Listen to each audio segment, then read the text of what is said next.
Ahoj, ja som Kody a dneska vám ukážem, jak veľmi rýchlo obiť zabezpečenie Samsungu. Mám tu pripravený Samsung Galaxy E5, tablet Asus K013 a mobil od G-Smart Roma R2. Na všetkých týchto zariadeniach je zapnutá detekcia OK Google.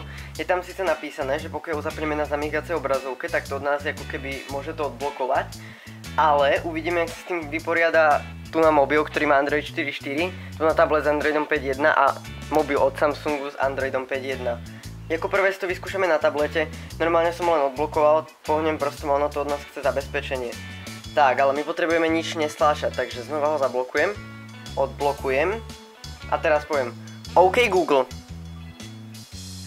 Stlačím domček a nič, chce to zabezpečenie.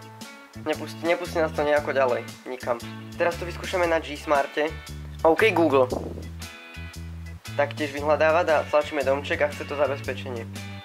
Môžeme znova. OK Google. Vyhľadávanie, domček a zabezpečenie. Nejako ma to tam nejako nepustí. A teraz to vyskúšame na Samsungu.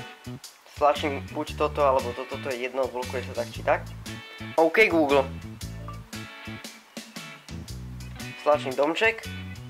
Prejdem prstom a odblokované. Môžeme si vyskúšať pozrieť, jak to tam je napísané v tom zabezpečení.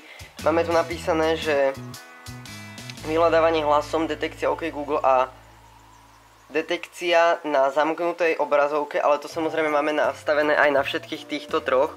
Ešte môžeme vyskúšať zmeniť zabezpečenie na PIN kód.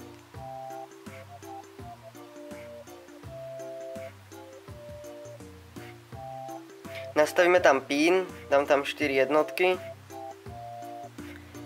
Tak a teraz je mobil na PIN kód. Tak.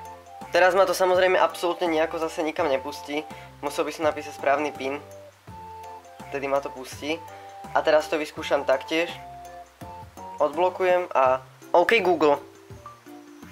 Stlačím domček. Prejdem prstom a je to. Tak a takto jednoducho sa dá obísť zabezpečenie u Samsungu.